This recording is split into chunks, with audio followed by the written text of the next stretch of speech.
Damn. Look at you looking like some kind of 1930s street fighter, fucking strong man. Look at Yeah, this. I just watched um God, 2 days ago. I'm Was the Tom Cruise The Outsiders? Or like dude, I haven't American I Graffiti. I just love that era of like Ben. I I haven't seen that movie in forever. I loved that book when I had to read it in summer school. I had to do everything in summer school. I never did shit in regular school. I had to like I had to have there had to be some sort of gravity attached to everything I did when I was younger. It was like, oh shit, if I don't do this, then I'm fucked. And so summer school would be where I get all my work done. My finest work was done in summer school every summer. Uh, but I had to read The Outsider. I love that book, man, and I thought the movie, like, I mean, while it was cool, I don't think it did it justice. It Well, never does, the almost. movie was too like they relied too much on like good looking actors at the time. I mean, they're all great actors, but Yeah, I pictured when you read the book, you're kind of like these are like rough and tumble, like very much blue collar dudes. right. Yeah, I didn't. Uh, what's Ralph Macchio's character? Uh, It's not Pony. He's not Pony Boy. I forget no, who he is. But yeah, man, it's just some. Yeah, you're right. There's something I didn't buy about it. I never like.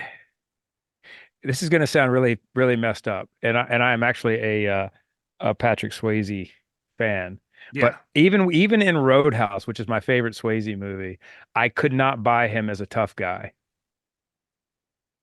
Like he did, Sam Elliott, absolutely, yeah. like that. But like Swayze was always like a little too what's like Broadway with stuff, you know? It's He was very like even elegant, very yeah, elegant. But elegant. like That's it. I think what sold that for me though is like the fact he was. I mean, physically he was in shape, but he's very stoic as well, and very Buddha like in terms of like his approach to that job. But like the other side of that, you could have Arnold in that role because Arnold would have destroyed everyone that bad guy in the town the first 10 minutes. Yeah, you're right. I mean, yeah, you couldn't have super super puffed up guy. Although I will say, That would be awesome though. I will say, Bodie in Point Break though. Oh, I think I bought that I bought that character because he was a little off his rocker. There wasn't like he wasn't trying unhinged. to. What's that? He was unhinged. Yeah, and I think I could buy that a little more, than just the good guy, tough guy, or the tough guy with the heart of gold, you know. Did you see Next of Kin with Liam Neeson, where he's the Amish guy and he takes I've on the not seen Italian it. mafia? Oh, that's a No, I classic. haven't. But see, Liam Neeson I can buy as a tough guy because he's quiet. Like I don't know, man. There's just something about yeah. I totally buy Liam Neeson as a tough guy, but I've not seen that movie. Who could play you in a movie, you think? Oh God. I almost said something I shouldn't say. Uh Somebody mentally impaired. The guy from what was the 80s sitcom, the 90s sitcom with the wasn't Life Goes On. What was it called? Where the uh, kid had Down syndrome. did it? Wait, what show was that? Yeah, it was a great show, man. And uh his name is Corky on the show. It was what yeah, it was I Life think it was Goes in On. 90. Life Goes On. Is that right? Was that right? Yeah. Yeah. So it aired from 1989 to 1993 and featured Burke as Charles Corky Thatcher, a young man Yep. with Down syndrome. Man, I'd never watched that show. I'm gonna get so canceled for that. But I mean, I'm just saying, like, I don't see, I don't, I guess a better point is like, I see someone with a really good heart, but not a suave type person playing me. How's Yeah. that? You know, No, that makes sense. uh, uh, so, you know, I did, I realized something yesterday, man. I'm really bad about being self-conscious, like worse than I thought I was. Like Interesting. I think everybody's self-conscious to a point, of course.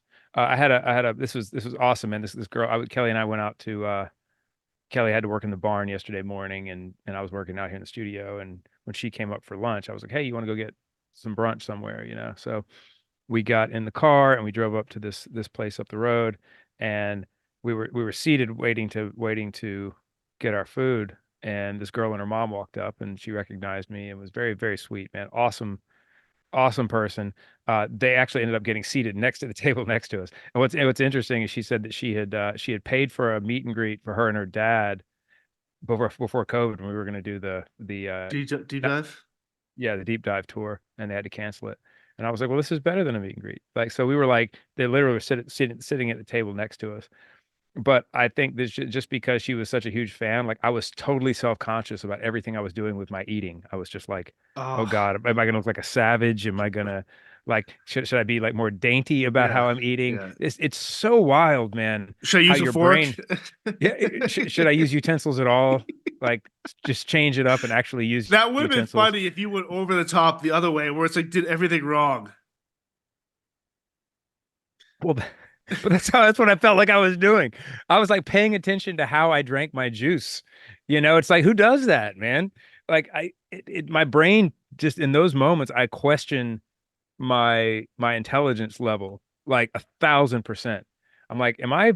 Because I think everybody thinks they're smart. I think that's a survival thing. I think you kind of have to think that you're smart.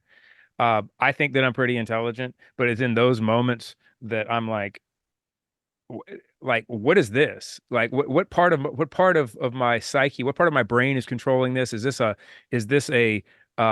a voluntary function or an involuntary function? Why am I thinking about every little thing I'm doing?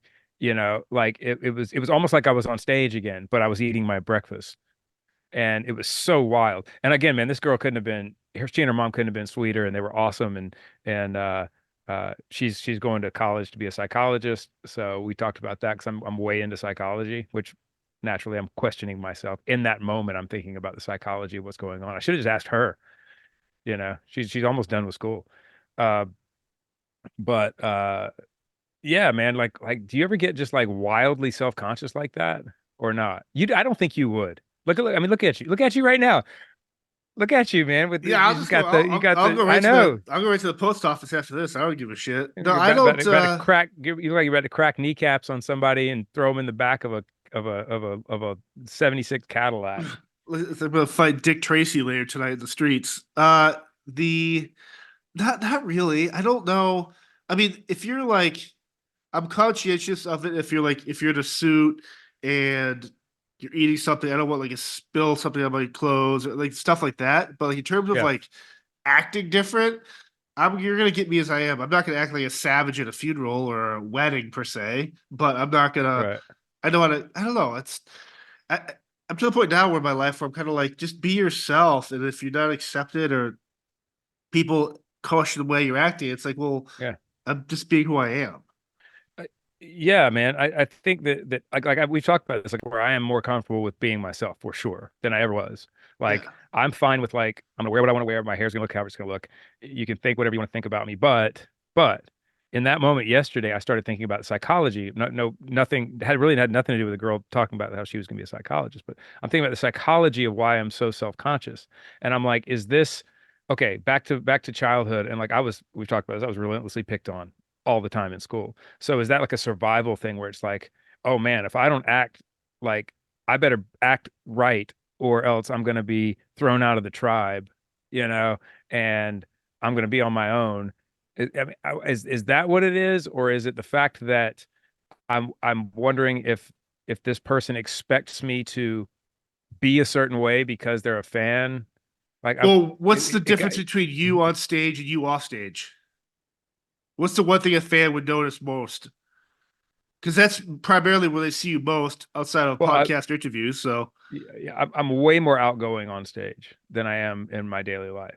So maybe On purpose, because right, that's kind of, yeah, I'm very genuine on stage. Like I am who I am, but I'm a more outgoing version of myself on stage. And so, you know, right. So I don't maybe know, these people see you on stage and think you're going to be the same type of person off stage. That's where your anxiety comes from.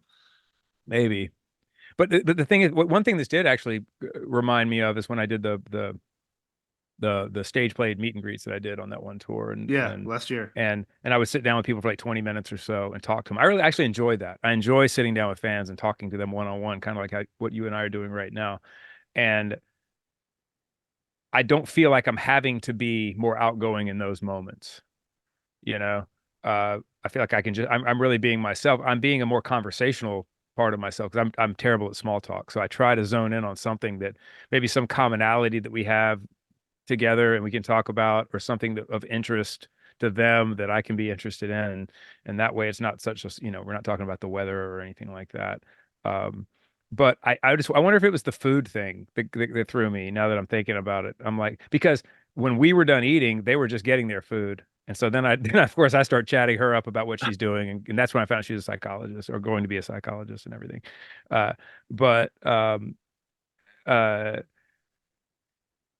and once we started talking about that stuff, and I asked her, I think I mentioned I like into Carl Jung, and we were just talking about how her schooling and what she's going through with that, which is wild. We can get into that if you want. But I think maybe it was just the eating thing. I was so self-conscious about like eating. I mean, and that's why as a band we have a rule, no food and fans. Like we actually made that rule. Like they back in the day they get us to do like, Oh, radio barbecues. Yeah. dine down with Shinedown, and it's like, dude, nothing is more uncomfortable than sitting down for me than sitting down at a table full of fans, and because I feel like they're staring at me eating. Maybe that's what it was, but it was just crazy how I was totally comfortable, and I wasn't uncomfortable with her coming up and wanting a picture and all of that stuff. That's great. I never have a problem with that stuff at all. She was super sweet and super, you know, kind and everything, and so was her mother. But uh, uh, it was, man, as soon as the food showed up and they were sitting next to us, I was like, oh man, you know, I should just taken it, just start smearing it all over my face, and you know, I Well, should could have just you? smeared it. I should have just smeared it all over my face, let it fall down into the plate, balled up my napkin, put it in the plate, and then said, I'm done. And then farted on it and walked Yeah, away. Well, it's one of those things too, maybe. where it's like you're eating like lobster, or like crab, or cracking the shell, like juices are flying everywhere and shit. Like stuff like that would like stress me out because it's like you don't want to look come off as like if you're on a date or like some like Ah, important dinner with like say you're dude, with like some record label people and like you spill something, you're like, oh fuck. Everyone's gonna remember that moment. we've talked about this, how I'm so glad that I never have to date anyone ever again. I'm happily married. Dude, I don't think I would ever go on a date. I think that I would just be a monk for the rest of my life. I mean, I talked to Brent about that, like, because he's not dating anybody and doesn't have any interest in dating anybody right now because we're so busy. And I'm like, I think that if Kelly divorced me, that I would just I'd probably just follow Brent, and I would just travel around to hotels and just do whatever it is that he does at that point. Like I would have no interest in having to put on that show for It's a somebody. lot of work. Yeah, it just does not, like, the thought of that, and that whole thing just does not interest me one bit. I would not want to Or put, the people that don't want a relationship but just want to date like random dates like five times a week. no, It's like, dude, how do you have the brain capacity to do that? yeah, I just, here's the thing. Like, I don't have and this sucks for her, but I don't have the patience to, to put it on for my wife, who I love very much. Like we go, like I find I spend half my time apologizing to my wife before we go on a date. I'm sorry for the way I look. Uh, maybe because she puts all this effort into looking good for the date and everything, and I throw on white t-shirts and black pants, and just to make it a little more stylish, I might throw on like a collared sweater or something over top of it to make it Yeah, look like I tried. And maybe not wear Vans, maybe wear like Crocs. some the fucked up thing is my Crocs don't look like Crocs, but I've worn Crocs on dates before with my wife. But they don't look like they're the ones that look more like they're like slip-on things. Not like the Speaking of Crocs. like stressful stuff in public, I remember growing up as a kid.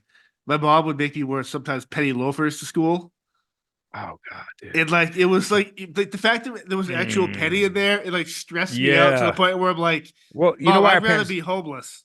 you know why our parents did that? Because that was stylish when they were kids. Oh, it's Like when my mom was in high school, people wore penny loafers and they put pennies in them. And so like they think that they would think that like that was What was the history of a penny loafer? Has anyone ever actually questioned why? You've got the internet right there in front of Yeah. you. Like, How come not what? quarter loafers? Susan B. Anthony loafers. All the rich kids would put quarters in their penny loafers. That's how you could tell who had money and who didn't. But dude, when I was in elementary school into early middle school, there were these shoes called Sebagos that everybody wore. And they were like a leather lace-up shoe like that. Everybody would peg their pants. This was 80s, folks. Everybody would peg, what peg rolling your pants is or tight rolling your pants. Yes. So Yes, you yeah. tight roll your pants and you wore Sebagos. But I never had Sebagos. I had the knockoff of Sebagos, right? This is like, Knockoffs. well, and to my parents' credit, dude, like I often wonder how my parents did it, man, with three kids at that point, and then, well, maybe my youngest sister was around at that point. I don't remember. I don't think she was, but like, I mean, three kids, almost four kids, or four kids at one point, and all the stuff that we did and were able to do and had and stuff, man, it's beyond me. So I'm not taking a shot at my parents for this, but like I get part of that was, hey, we can't afford the popular thing for you and for your, we will when we can. And there, but we never like wanted for anything, when we were kids. But anyway, I had the knockoff of Sebagos, and I used to get picked on like crazy for that, man. And Oh, it was really bad. I went to a private school for a few years. Actually, my parents had me in private school until sixth grade. And that was just brutal, man. We've talked about that. It was brutal. Like the kids there were just like relentless, man. They all, not all of them, but most of them came from a lot of money and were just brats and like, you know, yeah. really made my life difficult, man. I didn't do myself any favors with the ADD and all that stuff, but like with my schoolwork, my teachers didn't like me either, so that kind of doubled everything up. But the kids were awful. And then when I went to public school, I found, you know, a lot more. I mean, I still had trouble we've talked about this. I had trouble with the white kids. White kids picked on me. The black kids were like, "Come on, man, we're gonna go over and play Yeah. basketball, and you can hang with us." And none of them ever picked on me, man. It was awesome. But anyway, I got picked on relentlessly for my Sebagos. So, but I did have to wear penny loafers at one point. So penny loafers were back in the day when payphones were the norm. Many young men and women would keep money in their shoes in case they needed to make an emergency call. huh. That's where they got their start. So they were like shoe preppers. Yeah. Like I like mean, like like like you could tell who the preppers were by preppy preppers. yeah. We could They tell. look they look fancy, but they can make they're the person you go to for the emergency call. Correct. Could you imagine if we got so desperate that people were stealing each other's penny loafers to make calls? Like money, like imagine back in the early Well, they do it 80s, now. money Like just went away. People like, we need penny loafers to make calls. people, people have always been robbed for their shoes, just like today. Except back then it was for their pennies to make phone calls. Right. Like Zach sneakers have like airphone or iPhone chargers in them and shit. Like just like Hundred, stuff that, $100 bills and underneath the laces, because that's yeah. because of inflation. Yeah. A blank check in the soul. Uh, man, Oh if God. if anybody in here, like I've tried to get. All right, I'm gonna delve into this for a second, and Zach can chime in on this if he watches. I I don't understand the sneakerhead thing, and I have never understood the sneakerhead thing. I don't understand. I understand collecting things. I understand. What do you I like to collect?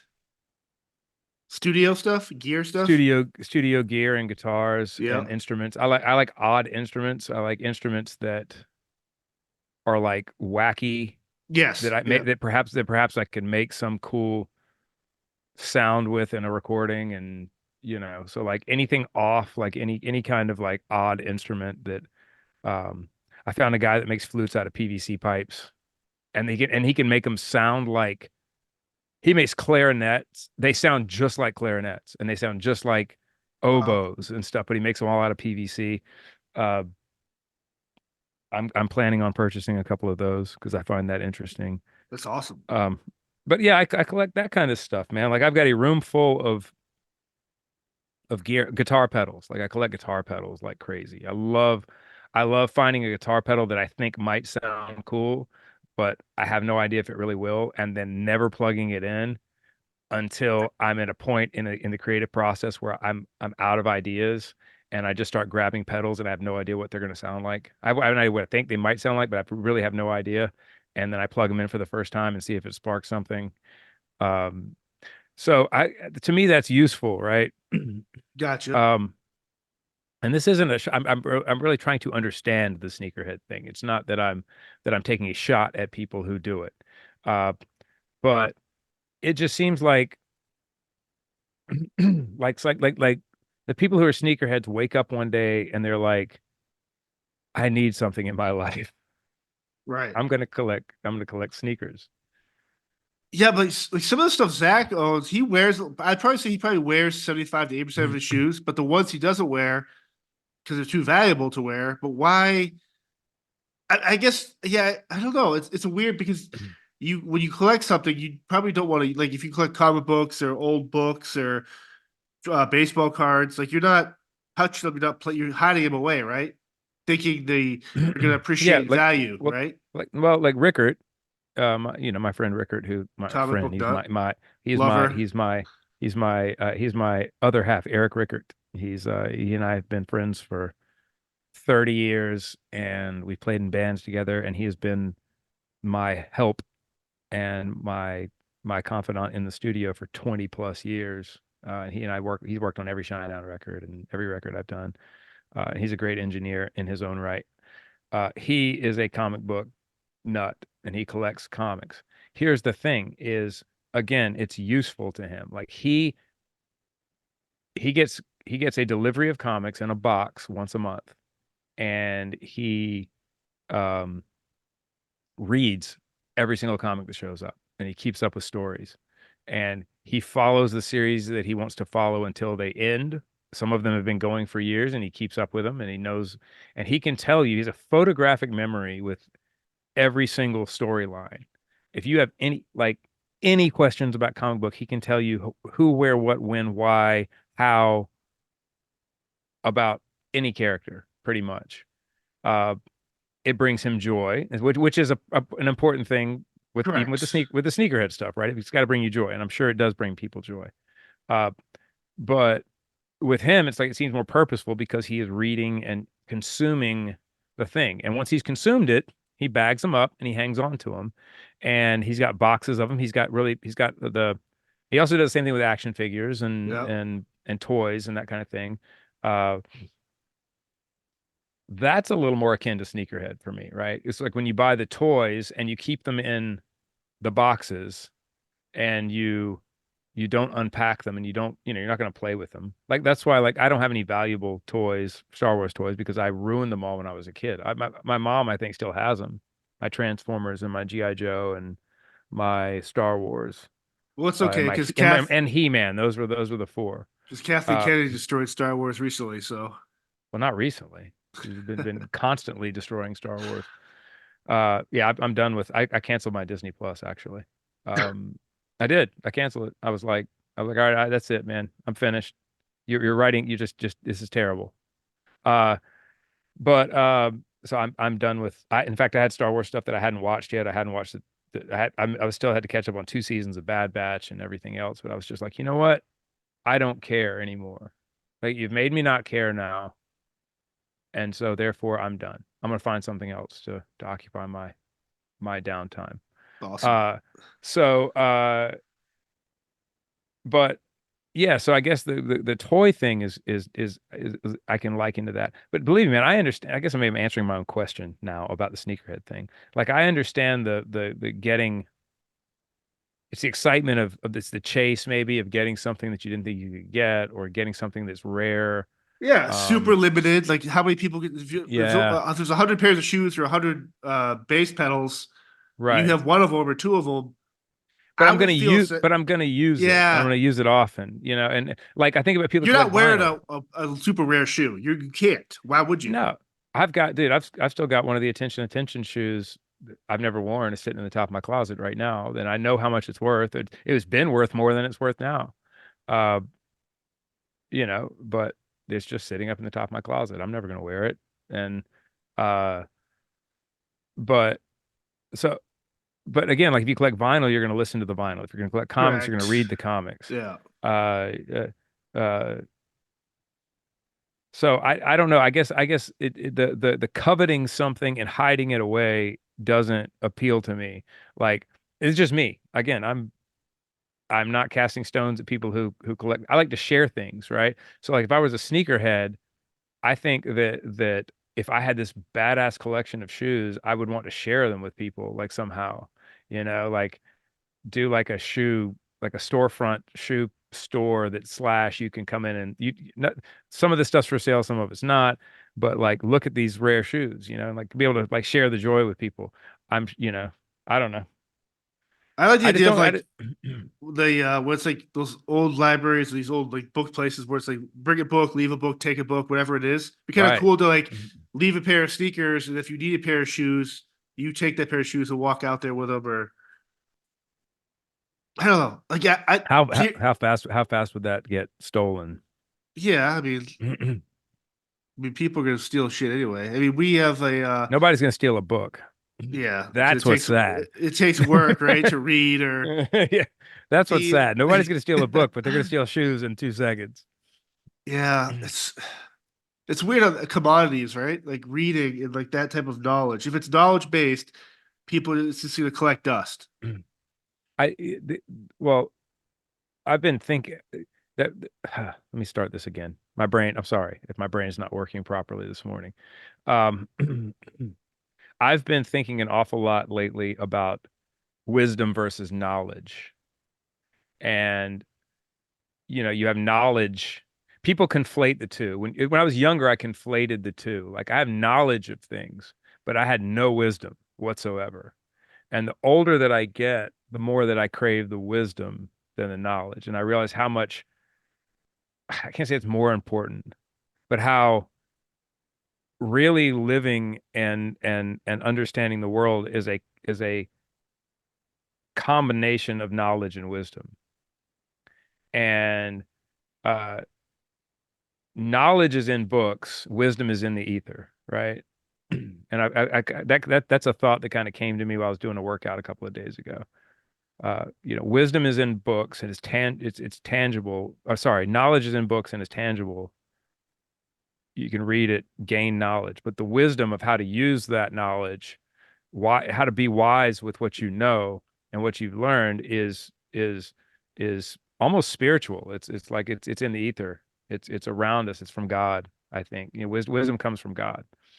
And so talking about and wisdom is knowing about gaining knowledge and how to use it. Wisdom is also knowing that a room full of sneakers or a cabinet full of guitar pedals is going to accumulate nothing for you in the end. And but uh books and gaining knowledge, you have the wisdom to know that those things are forever. You're going to keep that forever. That's the most valuable thing. One of the most valuable things you can do. But you're not going to have that when you're young, man. We live in such uh, uh, uh, a hyper capitalist society where the important things are lip fillers and Botox and uh, you know what you're wearing and the appearance that you put up rather than the true wisdom of how to be a good person or how to be a smart person, how to become a smart person. You might not be you might not be a smart person, but you figure out how to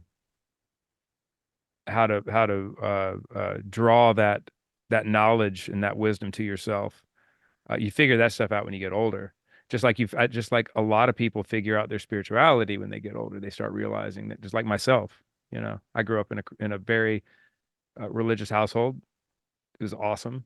That part, I just didn't understand what I was doing, and so I threw it off when I got a little older, into my teens and 20s and 30s, and as I got into my mid 40s, I started to go, oh, hang on, there's more to this.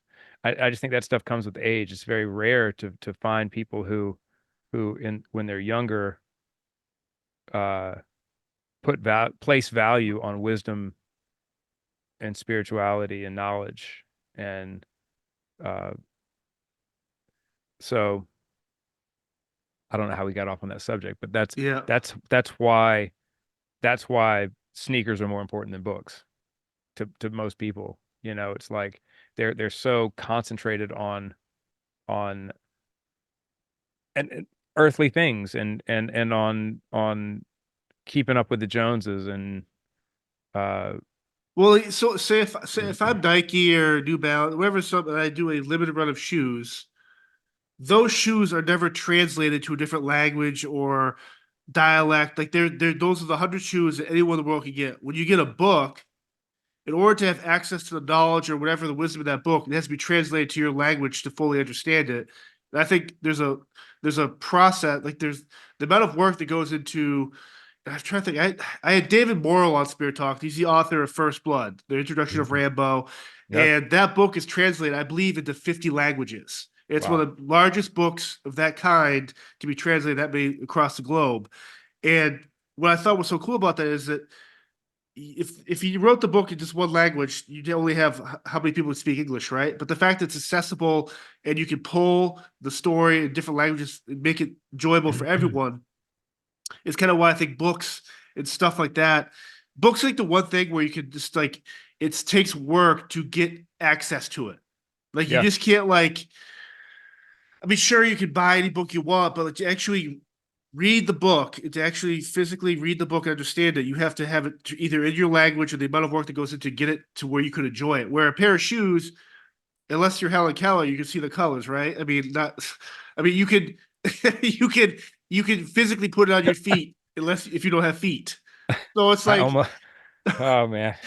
so I'm just like, to your point, I think the idea of why books are so sacred is that the amount of work that goes into like putting them together and preserving them and getting them into the hands and eyes and ears of like people in different backgrounds. Well, yeah, and just like with music, or with a really good record, or with a really great movie, it is so exceedingly difficult to write a great book.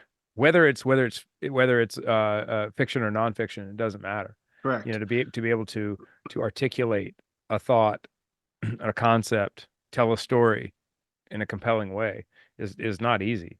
How many Um, books are out? I know there are probably hundreds of millions of books that have only been translated their native language. oh, I'm That's sure. crazy. That's crazy. Yep. And it's like, how do you, if you're an author and you write an amazing book, which you all know authors that write great books, it's not their fault that someone in Vietnam or Tibet or wherever doesn't know. I mean, how do you like? It's just crazy that art, when it comes to writing, is so like you have to find it. Enough people have to appreciate for the work to go into. Okay, now I need this in Vietnamese. Or like, it's just crazy to me. Where music, like, how often does a Shinedown song get translated? People sing the lyrics and don't speak English. Yeah, a lot of that stuff becomes phonetic, right? I Right. mean, But how, what's his name? Singer for Journey. yeah, Um, Neil uh, Panetta, yeah, Filipino. he everything with him, he didn't know English when he got that gig. He was just singing phonetically. It's just I mean, crazy. I don't know if he understood, if he had gotten it translated and understood what he was saying, or if he just was just repeating the sounds. Right. Um, yeah, I mean, you go to like Japanese karaoke bars and they're singing phonetic Correct. English to songs. Like they're not singing that. Now, sometimes, depending on the song, you can get a direct translation. It's just you can't make anything rhyme or anything. You're just kind of, you know, and the syllables get weird. But anyway, um, yeah, man, what if what if Nike did an entire series of shoes where they like, okay, we're gonna do our limited edition. Let's say Jumpman, like what they did with the Attention shoe. We're gonna make 46 pair of these shoes, or 23 is usually what they'll do. Either do 23 or 46. I think they did 23 of the Attention shoe, maybe. But they do a whole series of these, like different shoes. And they're like, okay, the only way that you can buy this shoe is if you read the book that goes along with the shoe. And you have to do a 10,000 word report on the book to prove that you read it.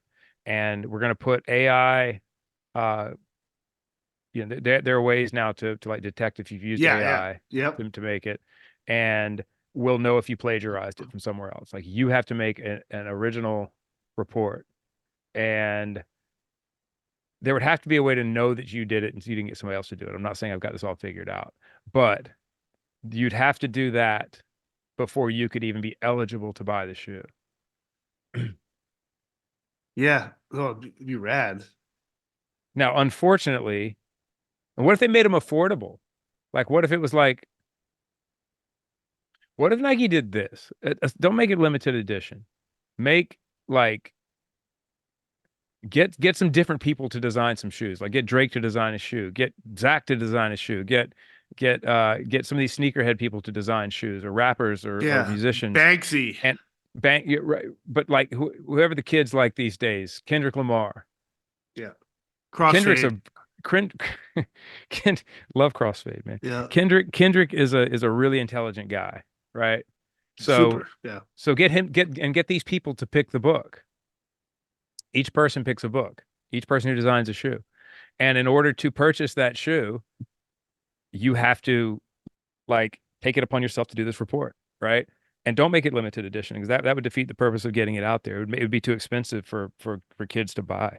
And then do the shoe at a discount price, you know, and like start driving this thing about like because here's the thing: if only let's just say that only 2% of kids,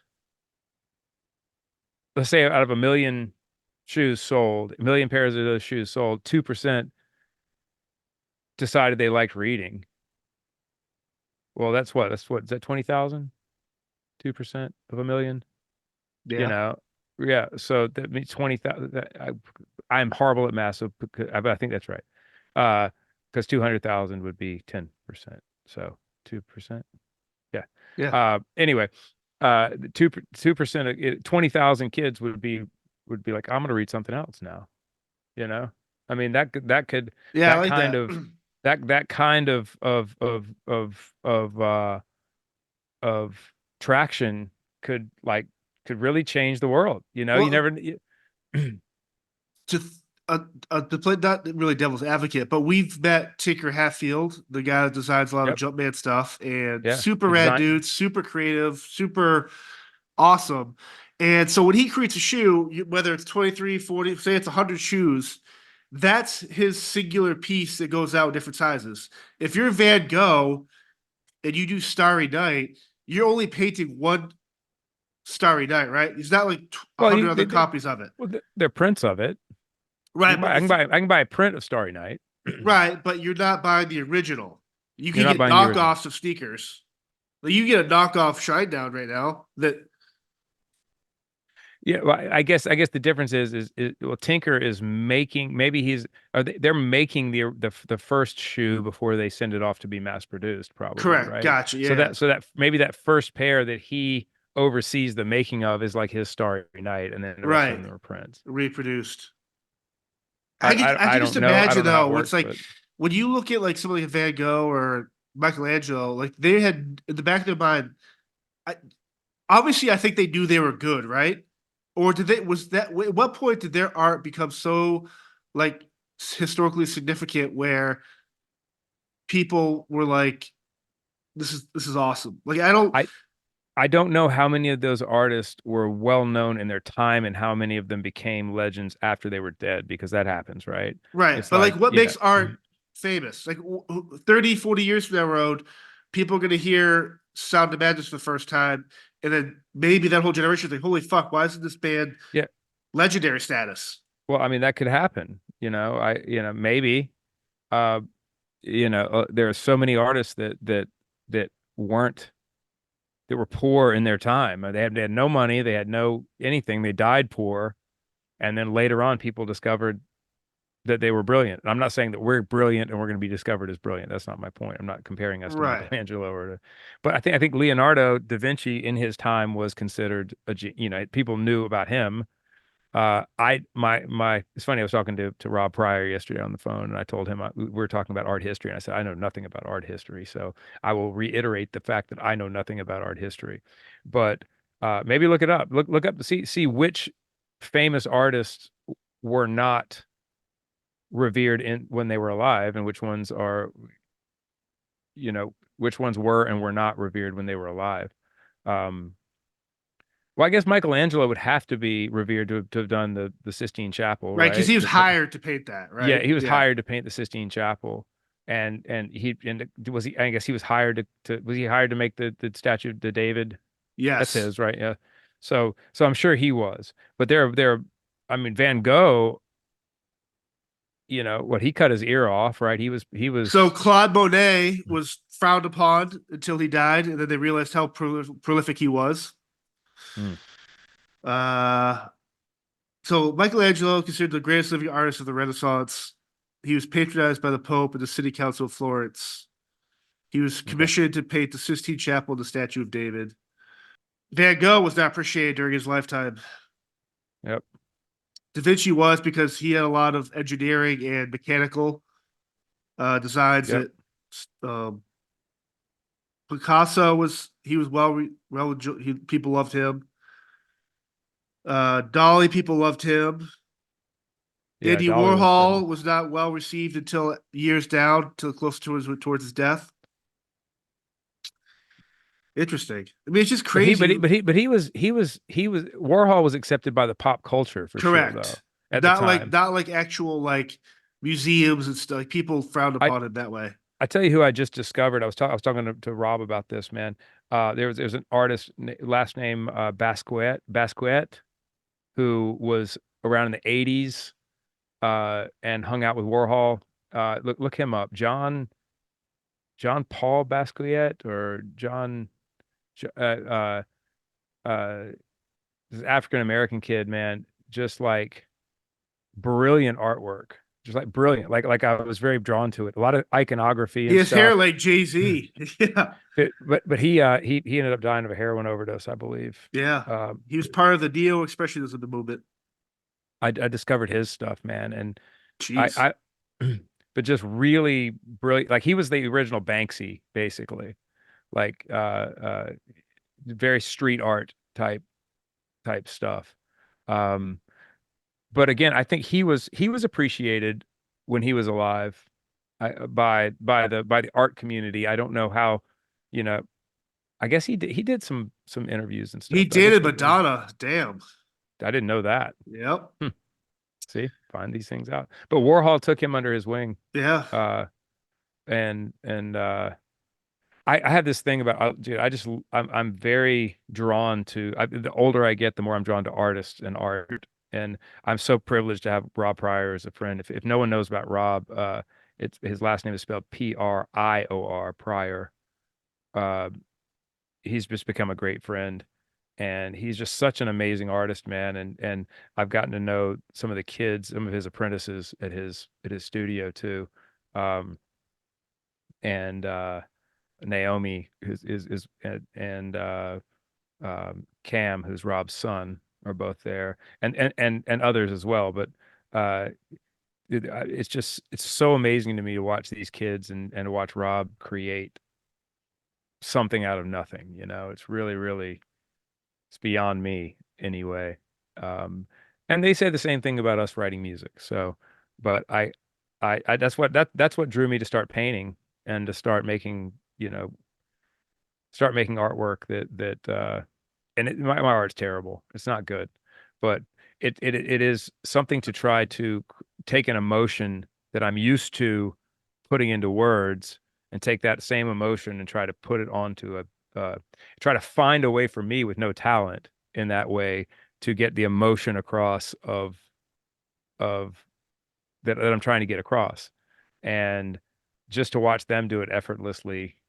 Rob's got a painting that I need to get a print of, or I'd like to get a print of, that when I look at it, um, it just it I've never seen anything on canvas before that encapsulates and captures what the depths of depression feel like. And when I look at this painting, I'm like, I feel it, like just instantly looking at it. I know exactly what that is. I know exactly what he was trying to convey and get across. Um, I guess it's the artist equivalent of writing that song that resonates with everybody, um, or the music, yeah, as a musician, when you write something that you're able to write something that captures how everyone feels. It's Right. very difficult. It's very difficult to do. And I guess for him, that was, at least from my point of view, looking at that piece, it's, it's like, wow, man, that you did it. You captured the moment of that. And to hear how he did it and how he came up with it, I'm not going to go into details about that because some of it's kind of personal, but or it is personal. The process of how he got there to paint it. But uh man, it's just like, wow, so I just revere that so much because it's something I don't possess. I don't Have you, understand. when it comes to like the songwriting process for Shinedown, have you ever like not not lyrics or like words, but like ever drawn something that you drew to try and convey what you wanted it to sound like? No, I've never done That'd that. be interesting if people were able to do that, right? Yeah, I'm sure there are people. I mean, there are these genius creators that can do both things. They can paint really well and they can write music really well. And I'm sure that it's been done, you Yeah. know. Actually, I know what's the band's name? They're from Savannah, Georgia, actually. They're close to me. Um, Baroness. There's a band called Baroness, and uh they kind of live in that same realm as Mastodon musically, I would Yeah, the say. sword. Yeah. Yeah, yeah, yeah. But the singer draws all of their album covers. He's a really Oh cool wow. artist, man. Great artist. Like, Some so look, rad and stuff. yeah, and all of their records have colors. So like kind of like what Shinedown does in a way where every record has a color palette that goes with it. And um he does this really trippy art, man, but it's really great. So I guess, you're the one, you're writing the songs and then you're creating the album cover that is this, and all of and it's all done in his style. So all of the album covers kind of look like they could belong together too. They really do. Um, yeah, so there's somebody right there who, you know, And now when it comes that to like, didn't you say Mina Caputo was painting? yeah, she's awesome. And Yeah, like, well, like I wonder if has she done that? I don't know. That'd be a great question. I just start. We text every now and then. They're always in Europe touring, and Yeah. but like she's like very. It's just her art's very like if she's feeling it, she's gonna paint it. Whatever her emotion is, it's gonna come across on that painting. And Hmm. it's just I just love that people are like artsy like that. Like I don't have the I know you and I have obviously talked about I would love to be able to pick up a canvas and just paint. Yep. But what's interesting with the comic book stuff, I'm able to write like because for people that don't know, the actual comic book it's a short story I have. We're looking getting close to 20,000 words where I've built out this world with dialogue, characters, all this stuff, and like trying to create these people. Like for you, when it comes to your work, if you're trying to describe a character you're creating, uh, is it easier for you to in your head or like write down on paper what this person looks like, then draw it, or do you like to sketch first and then write about this character? Like what works for you? I don't have the luxury of sketching a character. I've done it. I've sketched out a couple of things and sent them over to people. It's really rudimentary though. Like it's not. I don't know how they can really get an idea of what I'm talking about. Because Right. again, I like when I do these paintings that I'm talking about, I literally am like finger painting. I'm just like in here just making, I think I'm able to get some things across with it though. But when it comes to being realistic enough, I what I had to do with the kids at Rob's studio when they've been doing the concept art for my story and for my album artwork. So like in my album artwork, there are going to be pictures of four of the main characters in my story. Um, and I just had to describe to them what these characters, I sat down with them and I told them the whole story beginning to end, every bit of it, and where we're going and where we end up way down the line. It takes about 2.5 hours for me to talk through this story of like in detail of like everything that's going on and who the characters are and why they're the way they things that the reader will never know, but I know about the characters because it's Correct. important for them to know that as well. And it's been sort of a thing where like I really wish I could draw because in my head I've got this vision of who these characters are and what they look like. And so I have to describe these characters to these artists and then they went there were three or four well, four or five of them actually. Um and they went and drew what they thought these characters looked like. And then what they would do is they would bring these drawings to me. They'd take pictures of them, put them on a thumb drive, and I would load them in. And Naomi, who's the head apprentice there, she sat down with me and she goes, "Okay, open up the folder that says I got a character named Milk, right? Like drinking Uh-huh. milk. Open up the folder that says Milk." And in there would just be all these drawings of what these people thought Milk. milk looked like. And I had to see which one looked the most like what I thought that character looked like in my head. I didn't know which person had drawn which thing. And we went all the way through that, even with like the world building stuff. So like the landscapes and the places and uh you know we did this process with all of this stuff. And sometimes it would be like, okay, the the clothes on this version of Milk, but with the face and the hair of this one, can we combine these things into that?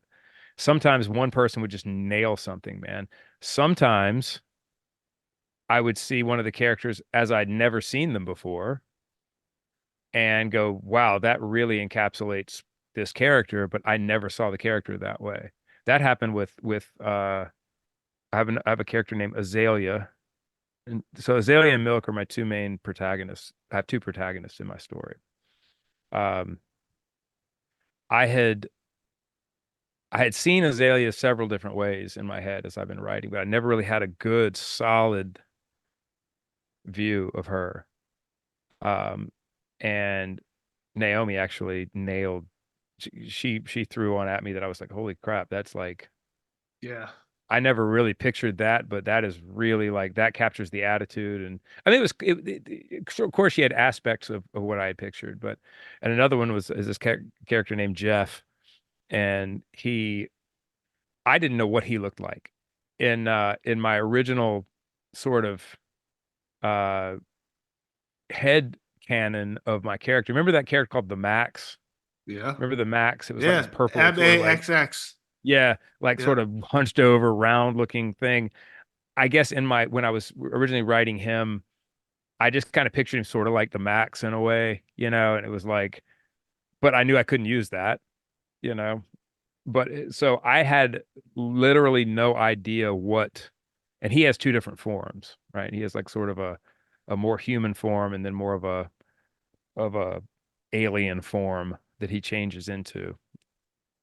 And uh I had no real grasp of I knew kind of what his alien form looked like, but that looked a little too much like a mech, like a Robotech mech or something. Yeah. And so I have to kind of drop these like that I always beat myself up about the lack of creativity with those two things. Like, well, why can't I just picture how this character looks? He looks like something that everyone else has seen before. I got to come up with something different.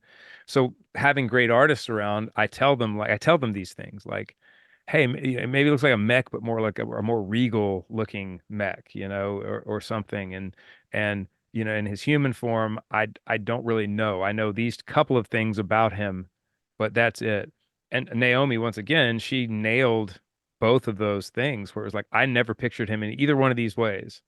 But it's like, wow, that is like really original and amazing. And so um, I had to lean on people who have that kind of talent that I don't have to help me realize it. And I'm one of these people, man, to a fault, where I like to do everything myself. Right. Music, I like to play all the instruments, do everything myself. But what I lose in that is the seasoning and the flavor that other people bring to music. And uh, going forward, I made this record that I'm going to put out all by myself, and it's great. It's cool. I think I would find it a lot more interesting if I had had other people involved. And so I think going forward, as I make more records of my own or with other people, I won't say side projects, but whatever you want to call it, Yeah, yeah. I really enjoy the stuff that other people bring to things. I always tend to like more than the stuff that I bring to things. It's very rare that every once in a while, man, I'll have a lyric that I write that or something that I'm like, I love this. More times than not, a lot of my favorite lyrics come from the other writers in the room. Not that we end up with more of theirs and less of mine. It's usually a pretty equally spread around thing. And the lyrics that I'm writing, people love just as much as the lyrics that Brent's writing and Zach's writing and whatever. Um, or if I'm writing with other people for their projects or whatever, the lyrics are pretty. I've written a few songs with Alan Price recently, and I guess it'll be for his next record, Alan Price in the modern day, or it might end up being an Alan Price Eric Bass record. I don't know. Have I you don't ever know what been it in a is yet. like? I wonder how But you would do writing, say for your project, in a room full of people that aren't songwriters, but like traditional writers. Is there? poets Yeah, would work. Right? Like the thing that's hard about writing as because a you're doing song, all of it. You're doing all this stuff. So it's like, how do you right? kind of fluctuate between traditional writing, poetry, I don't comic do it. book, I don't. songwriting? I'm not saying I do it well. I'm not going to sit here and say, oh, I'm a savant or something. I'm not. I'm learning how to do it.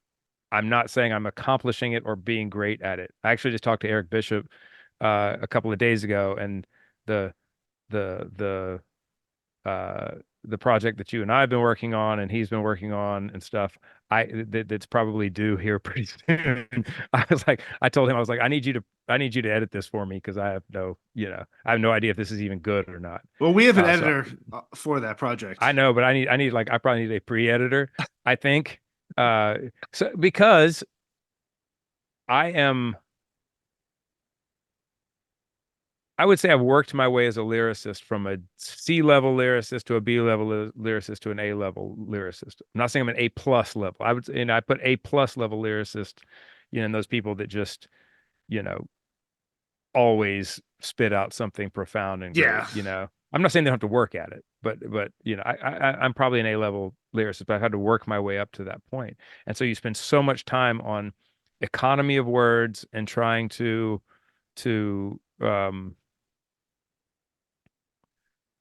and rhyme, and how do I say something that takes, well, I've said this before on the podcast, but how do I take 600 words and say it in 6 words? Um, so you spend so much time doing that. And then when you start writing poetry, it's like, oh, okay, now I don't have to, the There's no beat can be rules. off. The Right. beat can be off, or this doesn't have to rhyme, but then it can rhyme. Like I've said before, a lot of my poems start off not rhyming, and then by the end they start getting a beat and they rhyme, which is interesting. I start off with like free flowing thought, and then they start to kind of get a beat, and then a rhyme, and then by the end it kind of wraps up nicely in a bow. I don't know why that's the way it works for me, but that's what happens. I think maybe because a lot of times my poems start out as just journaling, and then I end up writing a poem or something. Uh, uh, so that frees me up from that. But then when I get to where, okay, now I've got unlimited real estate if I'm writing a story, uh, well, now it becomes, that's a whole other thing to be really interesting and to say, um, to write in an interesting way and in a way that makes people want to keep going and keep turning the page when I don't have to worry about economy of words anymore. So I would say that, like, I'm at a B level, maybe not even a B level poetry right now. Maybe a C plus level poetry, and probably a But D or D plus level isn't that prose. Like, is it poetry? Like I don't I there yes, there's poetry editors and there's people that but like it seems like poetry seems like the last frontier in terms of being creative without any having guidelines. Yeah, there are I no guidelines. But again, I guess my measure is like, am I writing something that is gonna that when you're done reading it, whether it's a poem, a lyric, or a book, when you're finished with it, you've been made to think, you've been made to feel, and you are there is some sort of satisfaction, like it's wrapped itself, it's the bow has been wrapped up on top of it, and the reader gets a real sense of satisfaction from it when they're done. That's how there are no rules. There are zero rules to it, other than we always say there's no right or wrong, just good and bad. yeah, That's what we say in songwriting, right? Or Brent and I talk about that. There's no right or wrong, just good and bad. Is it good when it's finished? There are no rules.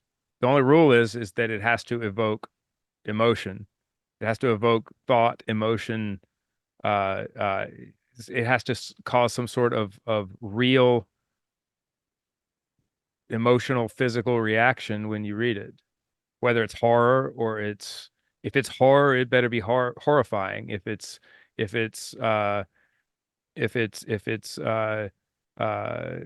you know, if you're writing about quantum physics, it better be written in a way that people can understand and is interesting, or it's just going to be like that's why most people don't like reading textbooks, you know, or correct. encyclopedias. You Correct. know, it's because it's not compelling. It's just giving you information.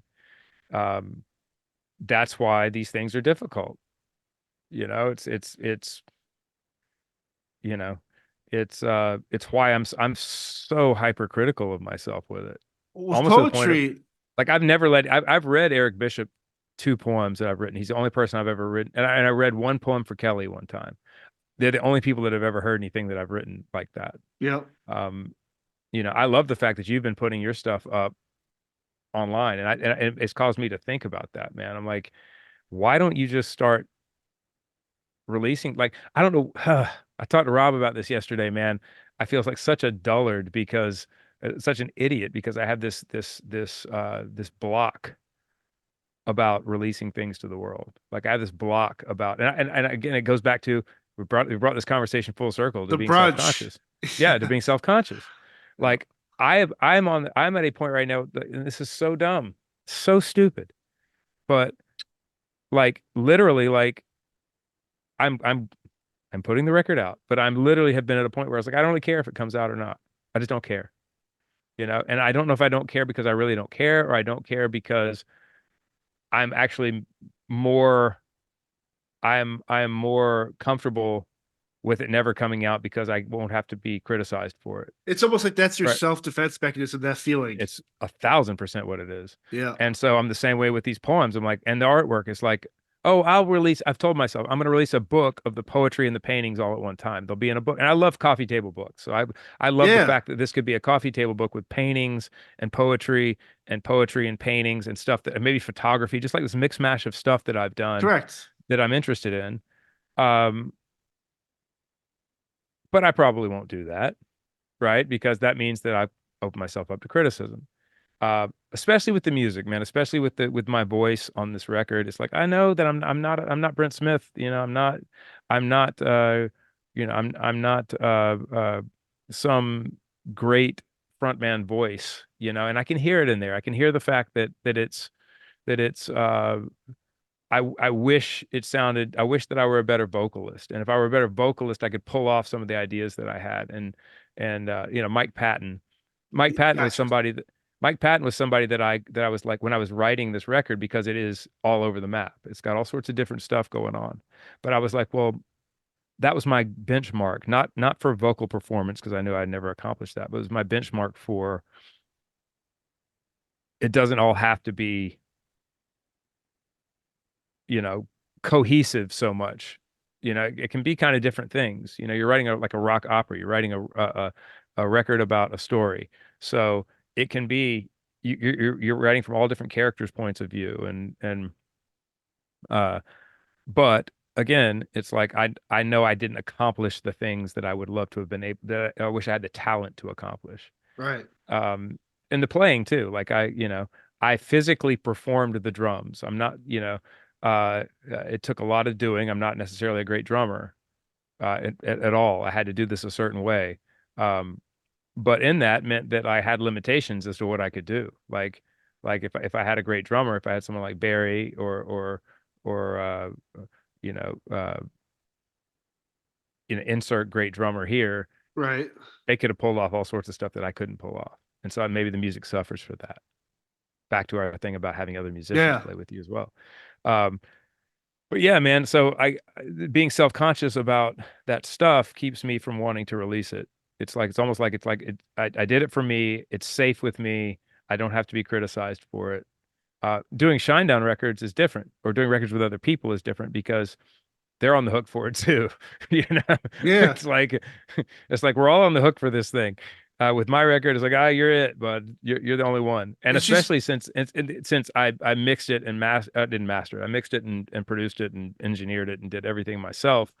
It's like I have no one to blame but myself. And believe me, it sounds the way I want it to sound. I'm proud of it. I'm proud that it exists, but it's difficult to think about releasing it. So I love the fact that you're putting these poems out here. You're not being too precious with things. I have it. I'm way too precious with everything, and in order for me well, to you talk about like when it's with you, it feels safe, but you also will say art should never be safe. The idea of art. So yeah, it's such an interesting place you're in, well headspace with this. the art itself should never be safe, but I feel safe without anybody else knowing about it or Right. seeing it or whatever, you know. Uh, and But like, what's the worst someone could say about your poetry?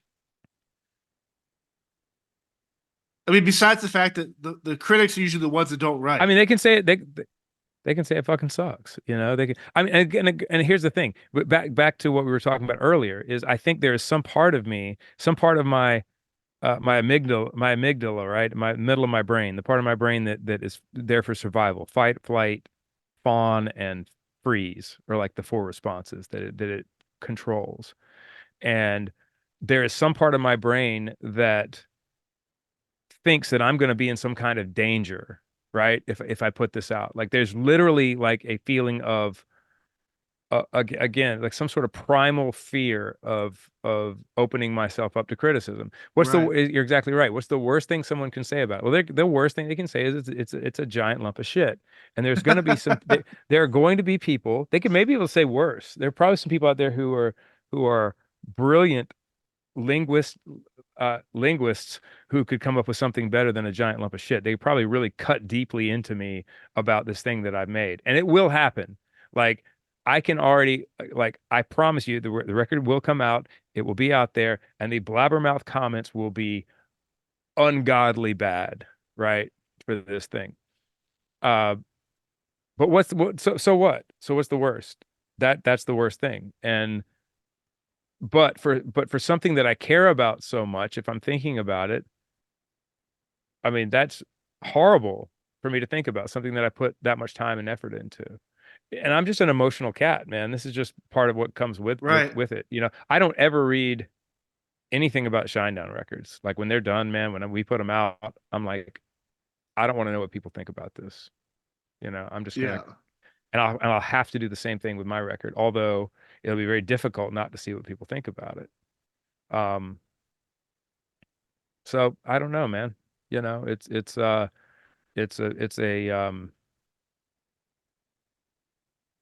I feel like I'm finding every reason in the world to delay it, to not put it out. Yeah. It's But it's eventually it's you're gonna run out of reasons not to. yeah.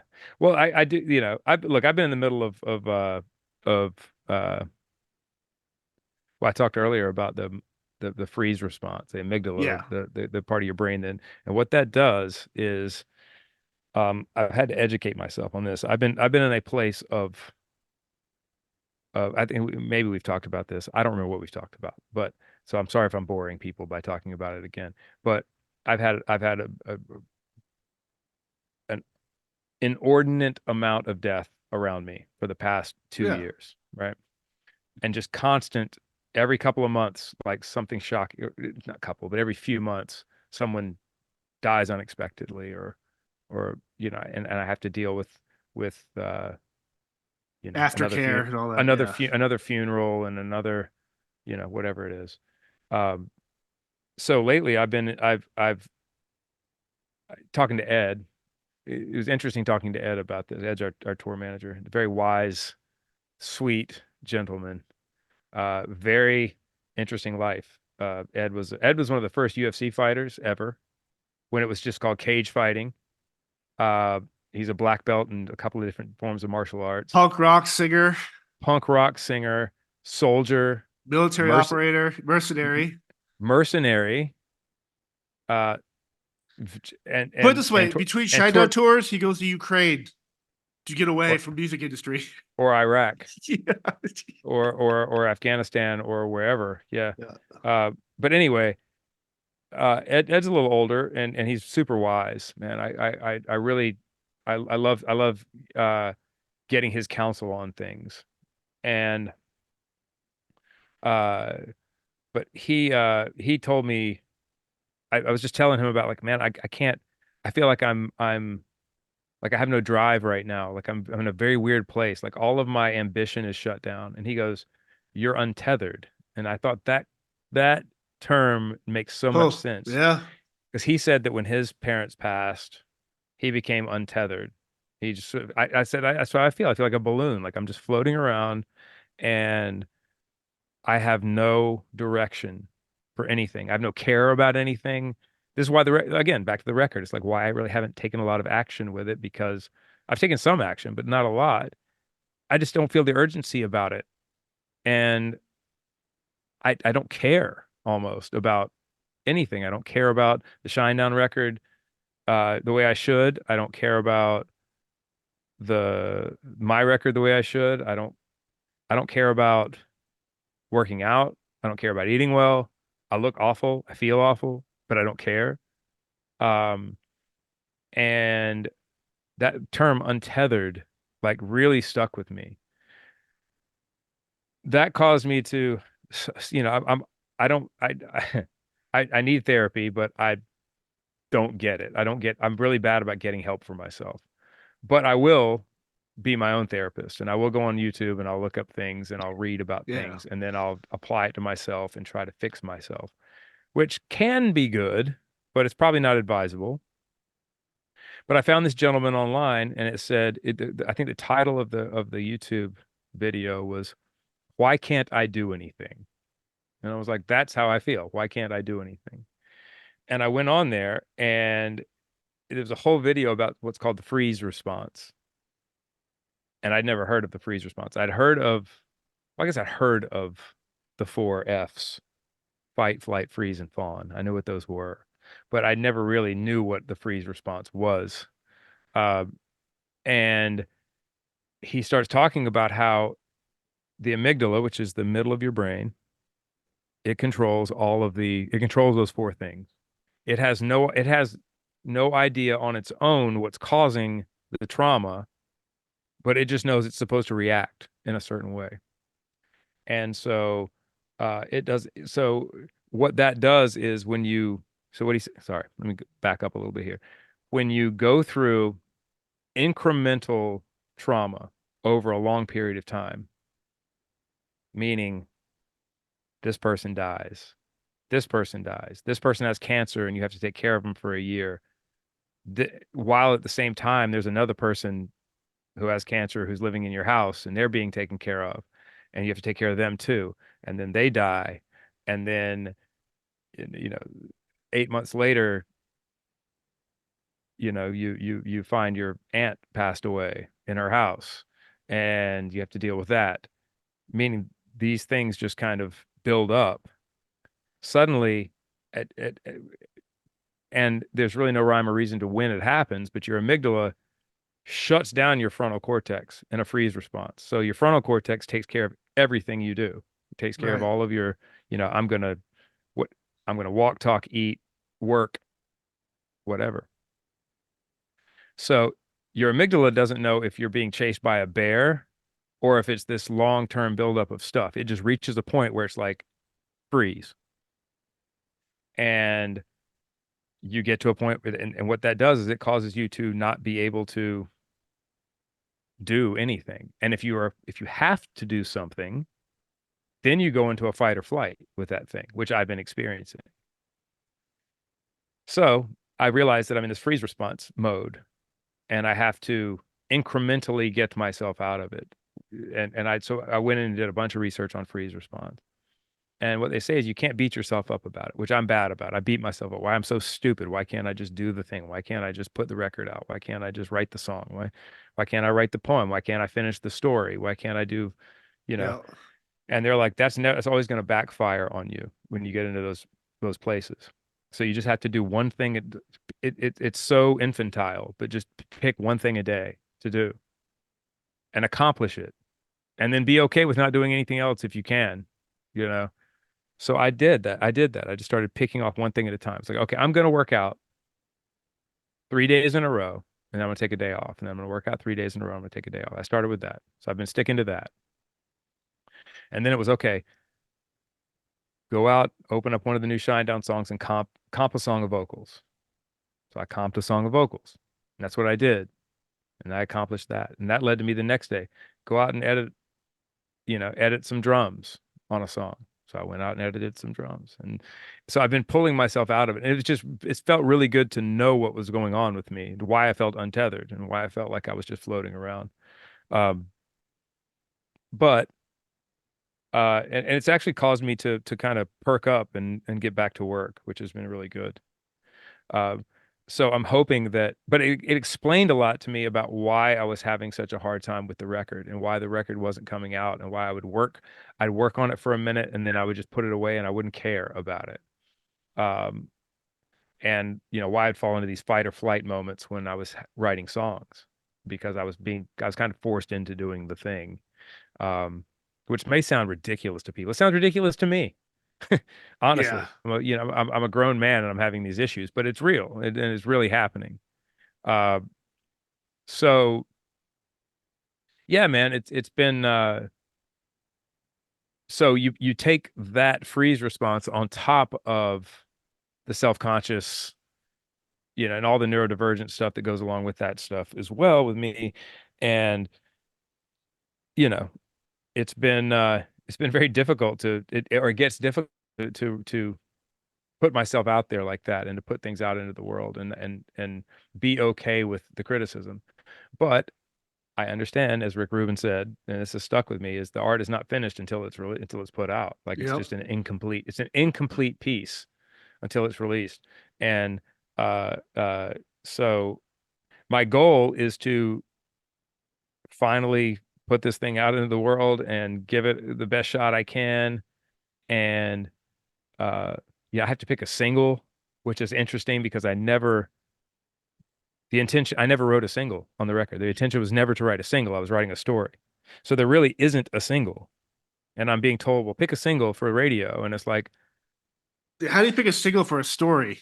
well, I don't know what to pick. I Yeah. don't know what, like, it's like, you know, none of these songs are, I mean, we've talked about this. The story is the actual story that I'm writing and the story for the record is actually an analog for the depression, right? It's like each character is a piece of my brain, and so there are songs in there that are written from a very human standpoint, even though I'm writing about other characters, and I think people it will resonate with people, but there are terms in the song that only make sense in the story and things like that, and terms in the songs like words and stuff. And it's like, well, if somebody hears this on the radio, they're gonna think, like, what is this gibberish, with certain things, and so that's kind of thrown me off too. But what I hope to accomplish with this is I put it out in the world, I give it a good shot, everything's out, and then that makes it so much easier to do it again and again and again.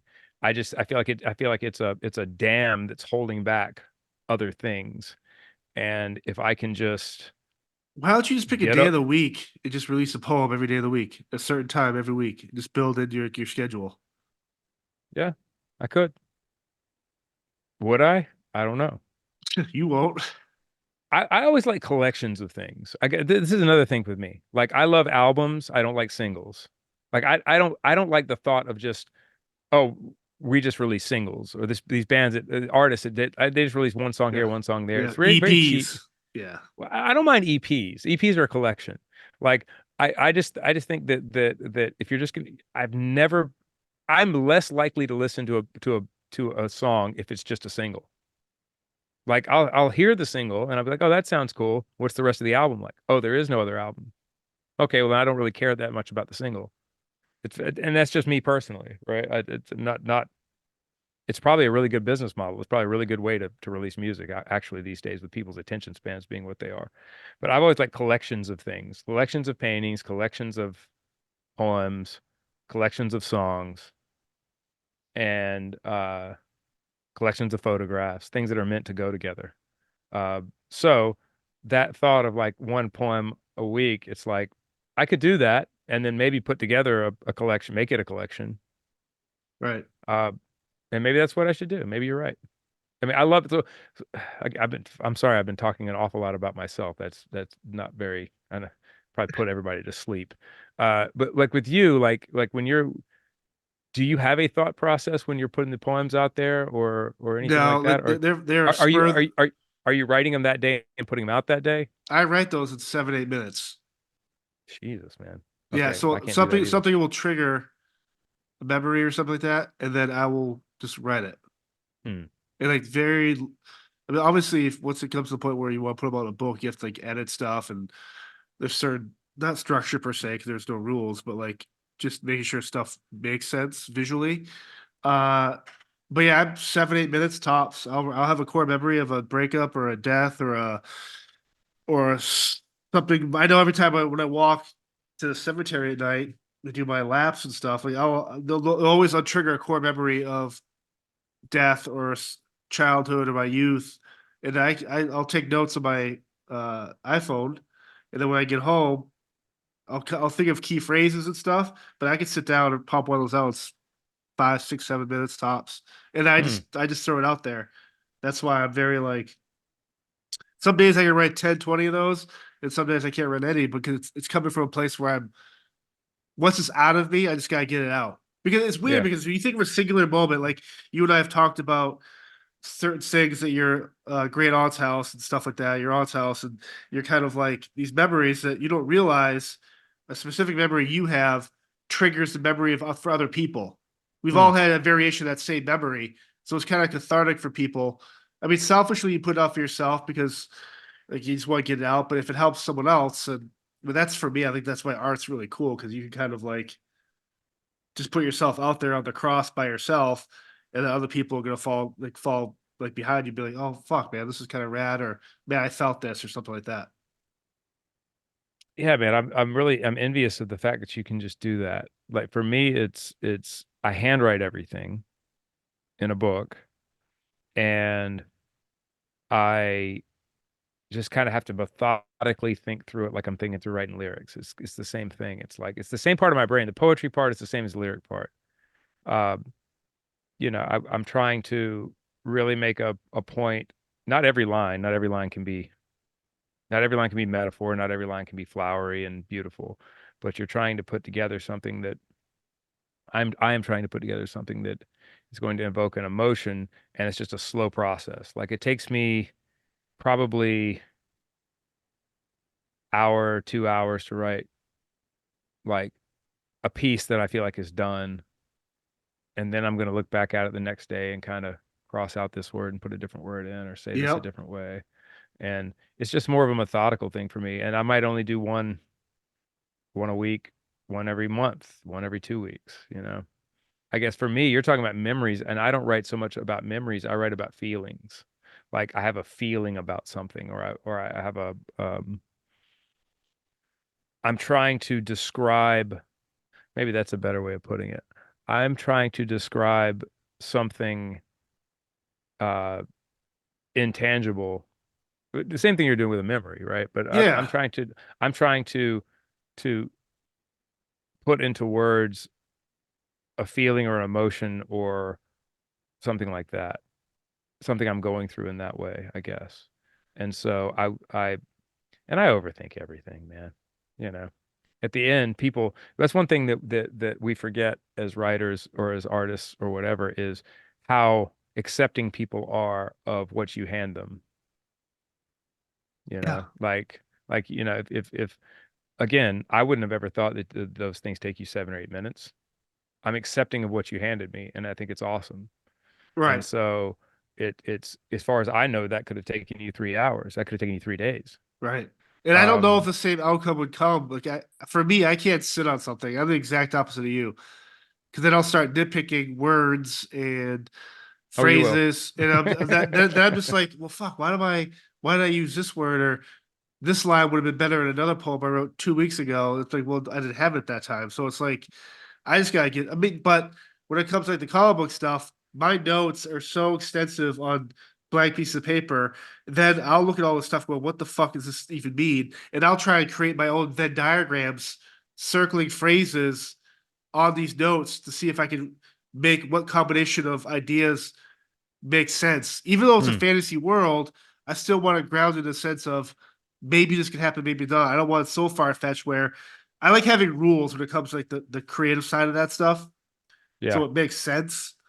But yeah, I mean, it's just weird. Poetry is easy for me. I don't say it's easy, but it's I can just knock it out. Whereas for me to come up with a scene of dialogue in a cabin where the world's going to shit between a man and woman that never met each other, it stresses me out because I know what I want to say, but I need it to be believable. And I don't. It's just a weird process. It's like how different types of art mediums have different thought processes behind them. It's Yeah. super fascinating. The thing I love about poetry is that out of everything that I'm interested in working on, it has the least amount of gravity to it. It's like it's its own thing. It's not part of a larger story. It's like if I'm writing a scene for a book, that scene has to fit into the book and it has to, and then what's happening in that scene affects other things that have happened or will happen. And I hate plot holes. So then I have to think about like, okay, well, why is this happening? Or what, even if I'm the only one that knows about it, I have to have a reason for it for everything. I don't have to have that in poetry. With a song, it's like, okay, not only the lyrics have to be great, but the music has to be great. And maybe I've got this piece of music that really I've got this going on right now. I've got a piece of music that instantly evokes an emotion to me when I hear the music, right? And I don't want to waste that emotion on bad lyrics. Now I've got Brent to help me with it, that's great. But like I've had it happen before where it's like, oh man, or the lyrics are great and the music's terrible, and so he's got this gravity to it where it's like no man, it can't, this can't suck. This can't suck. This has to be really good, because not only with the music, not only am I expending the lyrical side, but I'm expending the musical side. And it's like you don't want to waste something great musically on shitty lyrics or waste something great lyrically on shitty music, you know? And so they have to meet up and match. So there's this gravity to it. Again, with a book, it's like this is a large piece that you're doing. And so you can't ruin it with these shitty things. You have to figure it out. With poetry, it's like, here's this page of stuff that I did, and it's good in unto itself because, like you said before, there's no rules, and so it's like it can just be, and it can just Right. exist. So I do like that side of poetry. It makes it a lot I easier. thought it'd be rad if like on one tour leg, like 6, 7 weeks, we were on a bus somewhere. Each. I mean, I don't think the other buses would do it because knowing No. the people on that. But it'd be cool if our bus we had a journal where we just wrote poetry the whole leg, and then you didn't really have to read anyone else's. It was just subjective.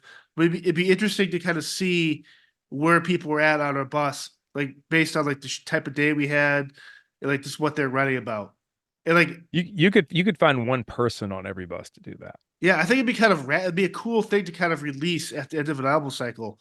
Ed would do it. No, for sure. I know a bunch of Ed would people would do it. Ed would do it. Sanjay would do it. Yeah, Uh, Drew Drew could do it. Drew would do it. Uh, I know who wouldn't do it. Yeah, Char Charlie would Charlie. Charlie wouldn't do it.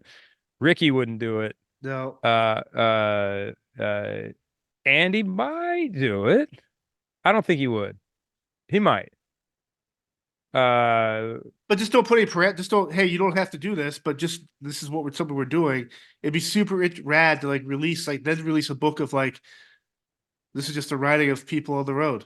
and you could do it where it's like you can sign your name to it or not. It can be Correct. anonymous, Correct. you know. Just write Uh, anonymous. yeah, and it doesn't have to be. It can be a journal or it can be poetry. It can be just like, hey, just write your feelings. Correct. That would be interesting if you just left it all anonymous and you said, I don't, we nobody's going to know who did this or whatever. Or instead of how about just have a box where you just put it in a box, Yeah. you know. You're gonna find some real psychopaths that way. Oh, the murderers out there, dog. Yeah. It'd be an interesting, really cool study just to see where people are at. Aaron would do it. No, for Aaron's sure. interesting, man. You talk about somebody that's got some like she's I don't know if I know anyone who lives a fuller life than She Aaron would be does. the perfect, like, badass Bond girl. Dude, she does so much. She goes so many places. She works Right. so many interesting jobs and does it with a smile on her face. I've Never a ne bad day. I've never seen Erin have a bad day. No. She's a psychopath. Her poetry is all She she murder. she is a psychopath. Yeah, I'm Now, gonna kill Charlie tonight. Who wrote this? Aaron. oh man, But I think it's a good spot to end. I know we gotta get going, do she's some stuff she's here. she's got his original knee from his knee replacement in a jar on her countertop. You Pickled. know, pickled. It's a voodoo knee. She's putting pins in it, causing the new one to falter. Oh man. I'm Good sorry if lord. I bored everyone with my personal psychology today. I apologize. No, it's all But good. that's what this is. You get what you get. Um, hey, let's do a live episode soon. Yeah, this was episode 20, by the way, which is pretty rad. Was it? Oh, Yep. happy 20th episode. 20th Uh, anniversary. yeah, man. Yeah, next week let's So do a live one. Or when we can. next Tuesday is what? What's the date next Tuesday? Give me a date. Because we say this, we're gonna have to do it. Next Tuesday is the 9th. Okay. I will have to We can play it by ear. I mean, no, I think that's good. I'll be here and I can just tell Brent to go, go do something else that night. We're gonna have to stop writing early and I'm gonna do a live episode of this thing. awesome. So let's do that next week. So we're saying it. So on the 9th, No, it's 7 p.m. Eastern Standard Time. you're gonna be able to We're do this. Yes, we are gonna Okay. do a live episode. Bring your questions. Bring your questions. Tell your friends, tell everybody, and we'll just do like a Q&A, you know? Yeah, Q&A. And here's the thing: once it goes live, it stays up there, so you'll be able to watch it back if you can't be there the first time. But just know you're missing us answer and talk about the stuff in real time. So And since it's turning 21, since our podcast is are we drinking? I'll be getting fully bagged out. It's 21st birthday. Let's go. Dude, Yeah. what did you do on your 21st birthday, by the way? What I was was your what like sophomore in college. I was the yeah, oldest kid by a year in my grade. And my first drink was a Captain Morgan and Coke. okay. And then it was a tall Bud Light from Applebee's. And then it went Of course downhill it from was. there. So I went, hell, it's weird. The first couple of years of my youth, it was all cheap beer. And then through college, IPAs, like good quality stuff. And I kind of reverted back to whatever. Now where I'm at now, when I drink beer, it's like if I want a cheap beer, I'll have a cheap beer. If I want a fancy one, I want a fancy one. Like I'm not like it's weird how like when you do I didn't drink till I was 21 either. So that's for me was why whatever reason I've always wanted a rum and coke. And I was like, that's gonna be my first drink. And I remember ordering a bunch for the table, and the woman's like, "Oh, happy 21." Not realize the woman didn't realize all the drinks I was ordering were going to everyone else who was 19, 20. Like, oh my friend, she's like, "Man, you're gonna get drunk." I go, yeah, I'm lit, and like, all my friends are drinking and shit.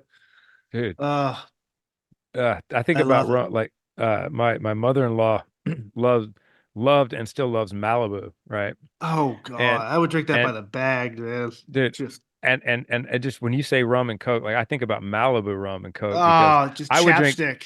I would drink Malibu and Coke at the South Carolina football games.